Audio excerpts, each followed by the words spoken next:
الحمد لله نحمده ونستعينه ونستغفره ونؤمن به ونتوكل عليه ونعوذ بالله من شرور أنفسنا ومن سيئات أعمالنا من يهده الله فلا مضل له ومن يضلل فلا هادي له ونشهد أن لا إله إلا الله وحده لا شريك له ونشهد أن سيدنا ومولانا محمدا عبده ورسوله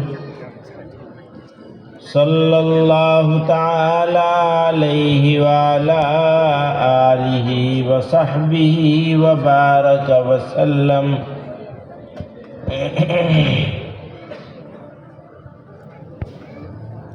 معزز علماء کرام، طلباء عزیز، بچوں اور بچیوں، حاضرین مجلس،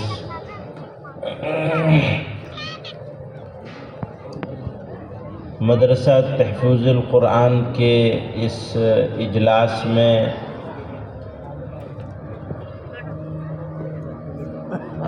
مجھے آنے کا موقع ملا، یہ میرے لیے سعادت اور خوش نصیبی کی بات ہے۔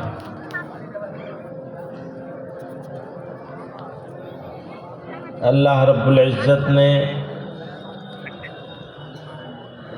نبی کریم صلی اللہ علیہ وسلم کو کے ذریعے سے یہ کلام، اپنا کلام ہم تک پہنچایا ان کے واسطے سے، اور یہ ہمارے لیے کتاب ہدایت بھی ہے اور کتاب تلاوت بھی ہے۔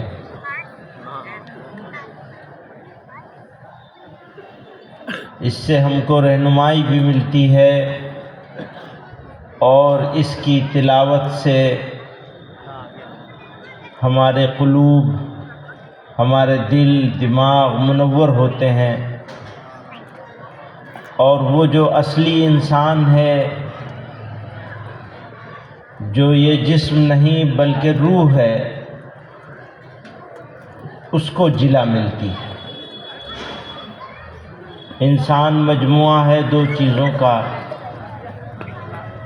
جسم اور روح۔ جسم رہ جائے گا اور روح کو ٹرانسفر کر دیا جائے گا اس عالم سے اس عالم میں۔ جب اس کو ٹرانسفر کیا جائے گا تو یہ جسم میں ساری چیزیں موجود رہیں گی، ایک بال بھی کم نہیں ہوگا، اس کے باوجود یہ پھولے گا، پھٹے گا، سڑے گا، گلے گا، برباد ہو جائے گا، ختم ہو جائے گا۔ لوگوں کو اپنے گھر میں رکھنا ناممکن ہو جائے گا، لوگ منو مٹی کے نیچے دفن کر کے چھوڑ کے چلے آئیں گے، کیونکہ یہ انسان نہ تھا اور نہ ہے۔ جب تک وہ اصلی انسان اس جسم میں موجود ہے تب تک یہ انسان نظر آتا ہے۔ جب اصلی انسان کو یہاں سے بھیج دیا جائے گا تو انگریزی میں کہتے ہیں پاسڈ اوے، گزر گئے۔ اردو میں کہتے ہیں انتقال ہو گیا، عربی میں کہتے ہیں انتقل الی رحمت اللہ، عربی کا ہی لفظ ہے، اس کے معنی ہوتے ہیں ٹرانسفر ہونا۔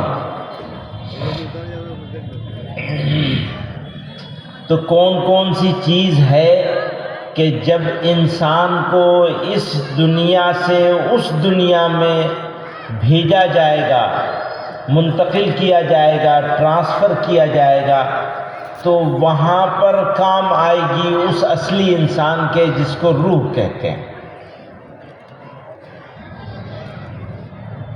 تو کام آنے والی چیزوں میں دو چیزیں، ایک ہمارا خود کا عمل،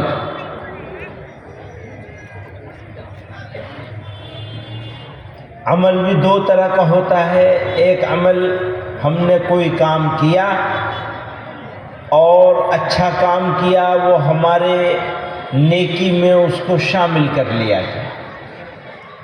دوسرا وہ ہوتا ہے ہم نے کوئی نیکی کا ایسا کام کیا جو ہمارے بعد بھی لوگوں کو فائدہ پہنچاتا رہے، تو اس کا فائدہ، اس کو صدقہ جاریہ بولتے ہیں۔ ایسا کام کہ ہم جب اس دنیا سے چلے جائیں تب بھی کسی نہ کسی کو اس کا فائدہ پہنچتا رہے، تو وہ اس کا ثواب ہمارے مرنے کے بعد بھی ہم کو ملتا رہے گا۔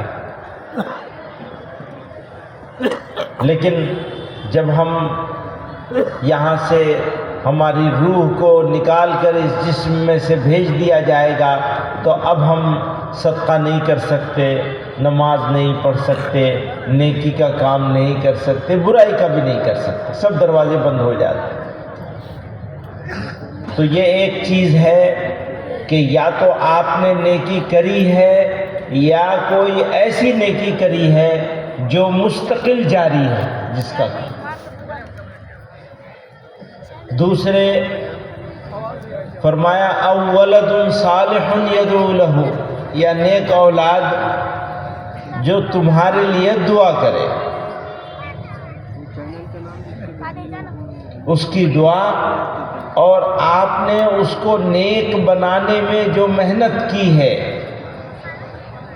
وہ دونوں چیزیں مل کر اس کی ساری نیکیوں میں آپ کے لیے حصہ ہو جائے گا۔ دعا کرے گا وہ تب تو ہوگا ہی، نہیں کرے گا تو بھی ہوگا، کیونکہ آپ نے اپنی اولاد کو نیک بنانے پر کام کیا ہے۔ ہم لوگ موجودہ زمانے میں اولاد کو قابل بنانے پہ کام کرتے ہیں، اس کی تعلیم پر، اس کی اسکولنگ پر۔ پھر جب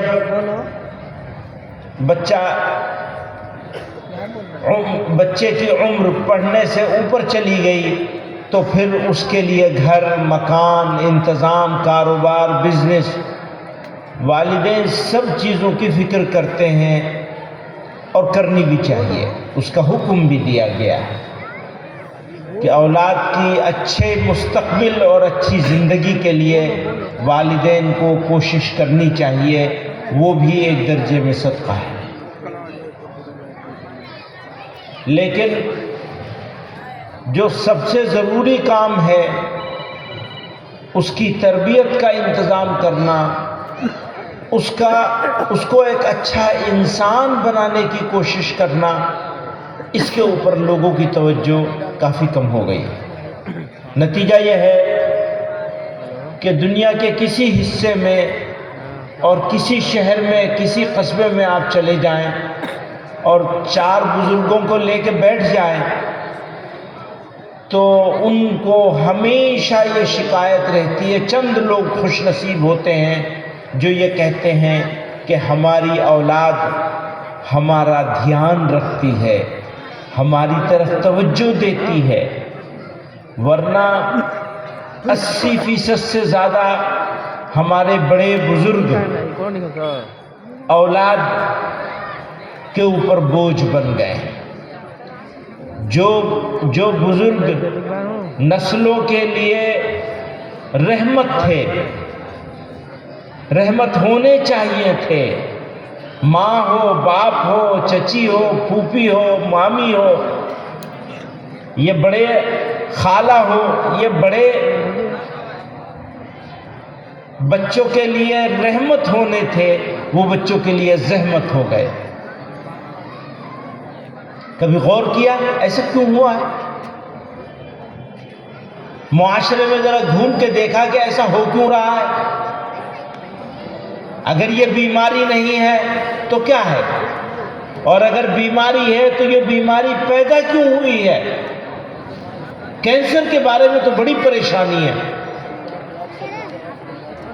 اور بچے ماں باپ کی اور اپنے بڑوں کی فکر کرنا چھوڑ دیں، ان کو بجائے رحمت کے زحمت سمجھنے لگے۔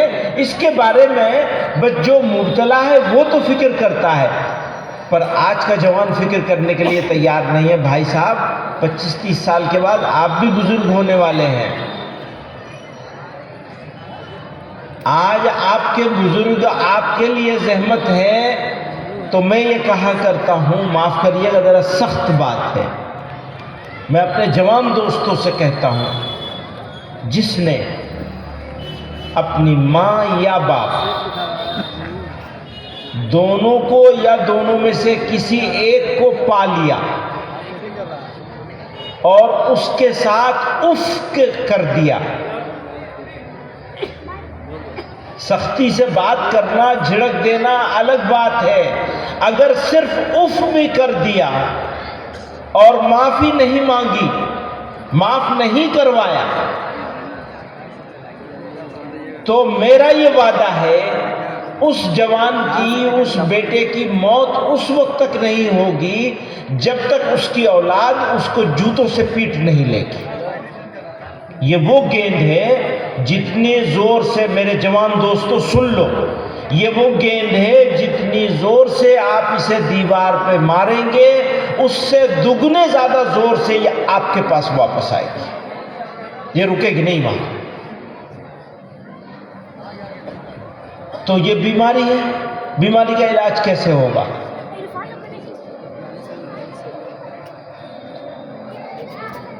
سب کو معلوم ہے کہ بچہ اسکول جائے گا، عصری تعلیم حاصل کرے گا تو انجینئر بنے گا، ٹیچر بنے گا، سائنٹسٹ بنے گا، کچھ اور بنے گا، کچھ اور بنے گا، سب کو معلوم ہے، اور ضرور بنانا چاہیے۔ میں یہاں مدرسے کے جلسے میں یہ بات کہہ رہا ہوں، کوئی اسکول کالج والا مسلمان بھی یہ نہیں کہے گا کہ بچے کو مدرسے میں بھی ضرور پڑھانا چاہیے، کبھی نہیں کہے گا۔ اور ہم مدرسے چلاتے ہیں، ہم یہ کہہ رہے ہیں ضرور پڑھانا چاہیے، لیکن اس کا قتل مت کرو، اس کو ضائع مت کرو، اس کی تربیت کا انتظام کرو، اس کو ایک اچھا انسان بناؤ۔ اگر وہ اچھا انسان ہے تو وہ کامیاب انجینئر بھی اچھا ہو جائے گا، بالکل ضرور ہونا چاہیے، وہ اسٹ بن جائے گا، پھر وہ خاندان کے لیے نہیں، کمیونٹی کے لیے بھی اسٹ بنے گا۔ اور اگر اچھا انسان نہیں ہوگا تو نہ کمیونٹی کے کام آئے گا، نہ ماں باپ کے کام آئے گا، نہ خاندان کے کام آئے گا، نہ پڑوسیوں کے کام آئے گا۔ وہ خود غرض ہوگا، وہ لالچی ہوگا، وہ بدتمیز ہوگا، وہ اپنی زندگی جیے گا، آپ کے بارے میں سوچے گا بھی نہیں، ماں باپ کے بارے میں نہیں سوچے گا۔ آپ نے تربیت کر لی، اچھی تربیت، اچھا انسان بنانے کے اوپر محنت کر لی۔ مجھے بتائیے، آپ نے اسکول بھیجا، لیکن خود کا وقت کتنا لگایا اپنے بیٹے بیٹی پر؟ آپ مطمئن ہو گئے ہم نے اسکول بھیج دیا، کام ہو گیا، بس کھیل ختم۔ اسکول بھیجو یا مدرسے بھیجو، کہیں بھیجو، ماں باپ کی جو ذمہ داری ہے وہ ختم نہیں ہوتی۔ جتنی ذمہ داری آپ کی ماں باپ کی ذمہ داری جتنی اسکول بھیجنے کی ہے، اس سے زیادہ ذمہ داری اس کی تربیت کا انتظام کرنے کی ہے۔ میں ایک بات اور کہا کرتا ہوں، یہاں بھی دوہرا دوں، بھیا جتنا تم اپنے بکری پالتے ہو، اس کی جتنی دیکھ بھال کر لیتے ہو، اتنی ہی کم سے کم اپنے بچوں کی کر لو۔ ایک مرتبہ پلٹ کے پوچھ تو لیا کرو روزانہ، آج کیا کر کے آئے، 10 منٹ بیٹھ تو جاؤ اپنے بچوں کے پاس جب ان کا بچپنا ہے۔ اللہ کی مہربانی ہے، اللہ تعالیٰ ہمارے اکابر کی قبروں کو نور سے بھر دے۔ انہوں نے یہ مدارس کا نظام قائم کیا، آج الحمدللہ ہم اس مدرسے میں ہیں، تحفظ القرآن میں سمنپورہ میں، اور بچوں کی تعلیم اور تربیت دونوں کے حسین امتزاج کے ساتھ یہ ادارہ کام کر رہا ہے، قرآن کی خدمت کر رہا ہے اور ملت کی تعمیر کا کام کر رہا ہے۔ جہاں سے افراد ملیں گے، جہاں سے ہیومن ریسورس ڈیولپ ہوگی، قوم کو اچھے ڈاکٹروں کی بھی ضرورت ہے، لیکن اچھے علماء کی بھی ضرورت ہے، اچھے حفاظ کی ضرورت ہے، ایسے لوگوں کی ضرورت ہے۔ کوئی اور چیز نیچے رکھ دیجیے، اس کو یہ اٹھا کے رکھ دیجیے نا، یہ آپ کے سامنے ہے، اگر وزن دار ہو تو۔ ویسے گر نہیں رہا، چھوڑ دیجیے اسے، وہیں رہنے دیجیے، ابھی نہیں گر رہا ہے۔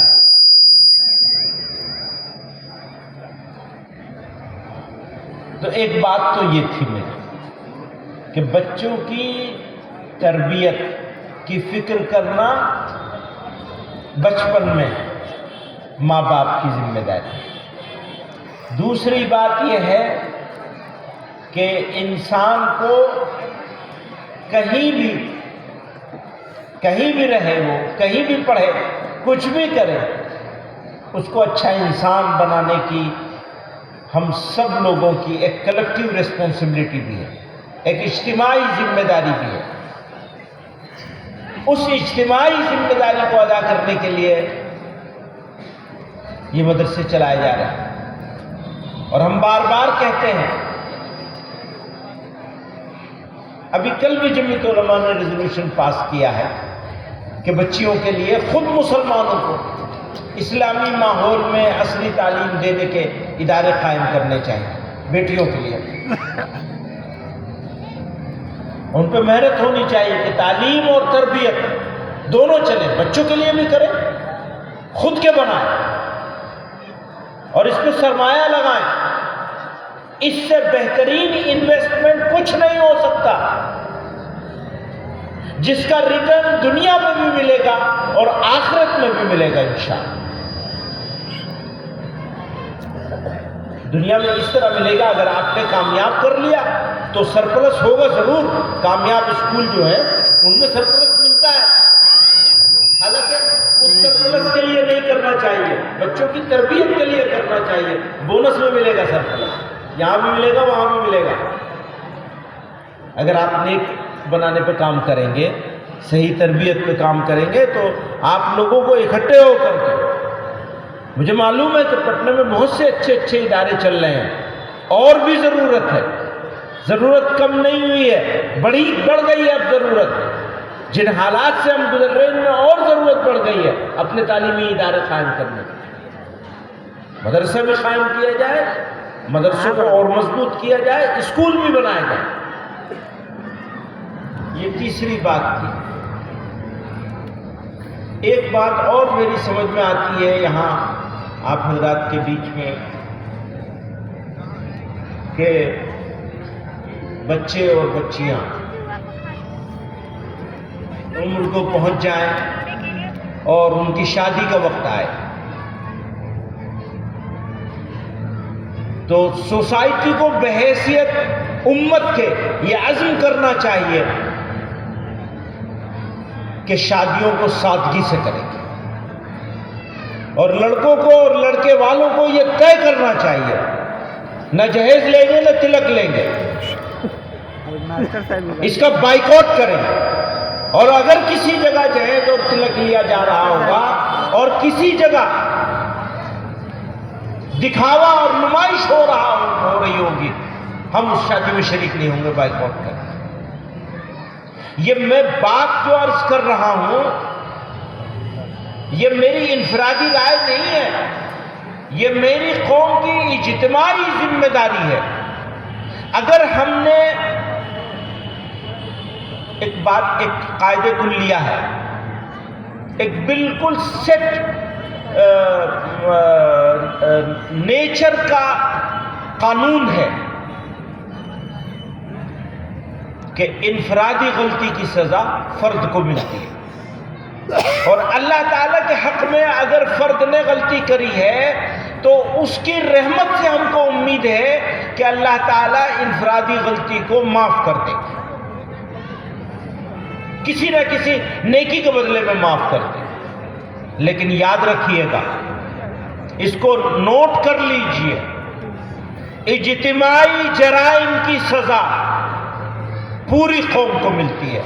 آپ نے سنا ہوگا، کہاوت مشہور ہے، گیہوں کے ساتھ گھن بھی پستا ہے۔ اور یہ جو ہمارے ملک میں، ہمارے علاقے میں سبھی جگہ ہو رہا ہے، یہاں کی بات نہیں ہے، سبھی جگہ ہو رہا ہے۔ ہم تو یہ کہتے ہیں، ہمیں حیرت ہوتی ہے اس بات پر کہ رات میں سکون سے نیند کیسے آ گئی۔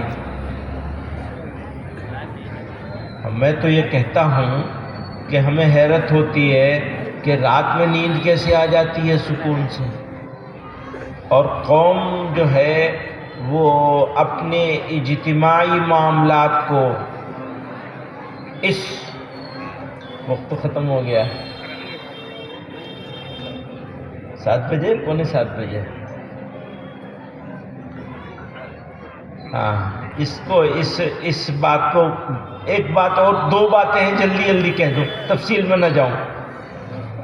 تو جو جیسے میں نے عرض کیا، انفرادی، انڈیویجول غلطی اللہ تعالیٰ معاف کر دیں گے اگر اللہ کے لیے، اور اگر کسی انسان کا حق مارا ہے تو وہ معاف کرانا پڑے گا، اللہ میاں معاف نہیں کریں گے۔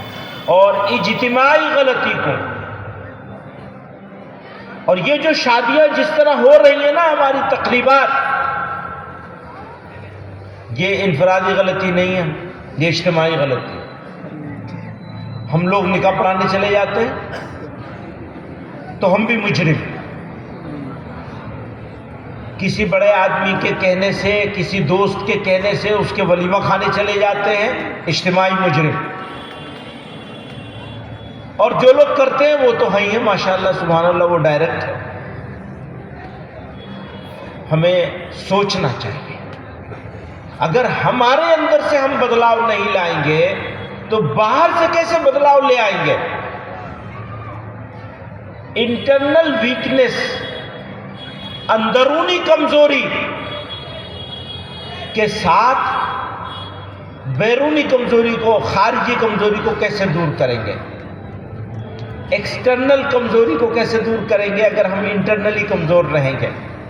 یہ ایک بات ہے۔ اور ایک آخری بات، یہ نظام علماء کرام کو کرنا چاہیے، شادی ہونے سے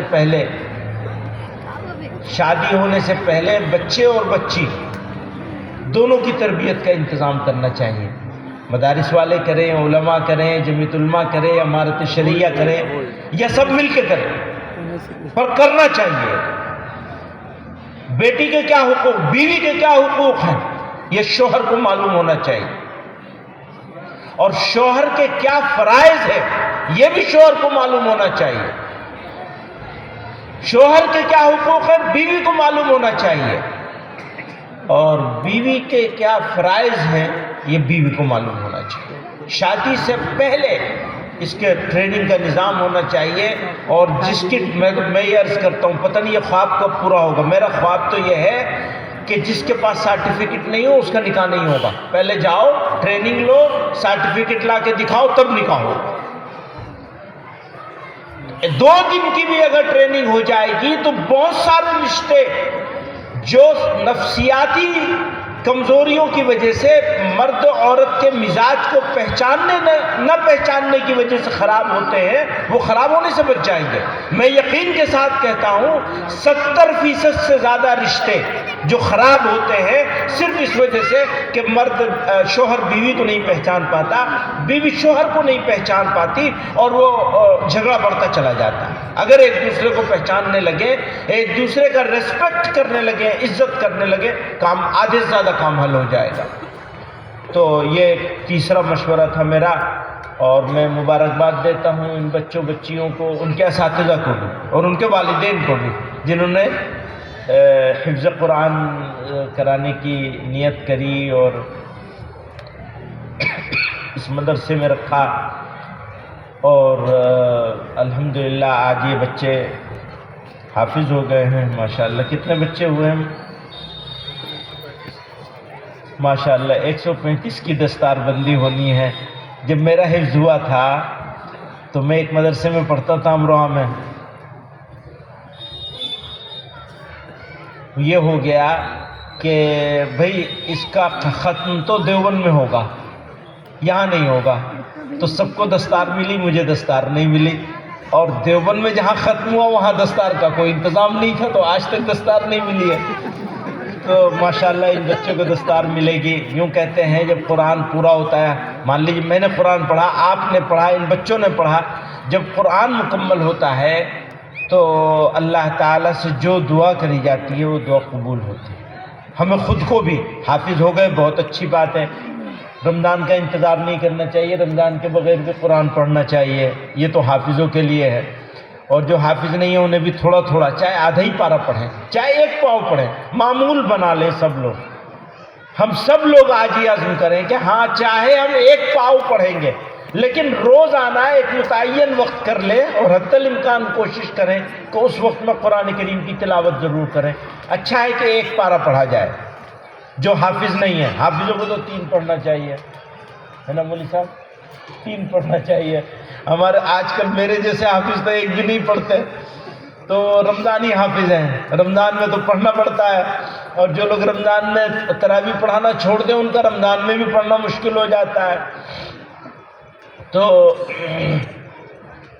آپ لوگوں کو، ہمیں سب کو روزانہ، جو حافظ نہیں ہیں ان کو بھی ایک پارہ پڑھنا چاہیے۔ ایک پارہ پڑھیں گے تو ہر 30 دن پر، 29 دن پر یا 31 دن پر یہ موقع ملے گا کہ ہاتھ اٹھا دیں گے اللہ میاں کے سامنے، پورا ہونے پر دعا مانگیں گے تو قبول ہوگی۔ یہ عجیب بات ہے اللہ تعالیٰ کی مہربانی کی، فضل کی۔ کچھ اوقات ہیں، کچھ حالات ہیں، کچھ کیفیات ہیں جن میں ہمیں سب کو دعا مانگنے کا اور قبول کروانے کا موقع ہوتا ہے۔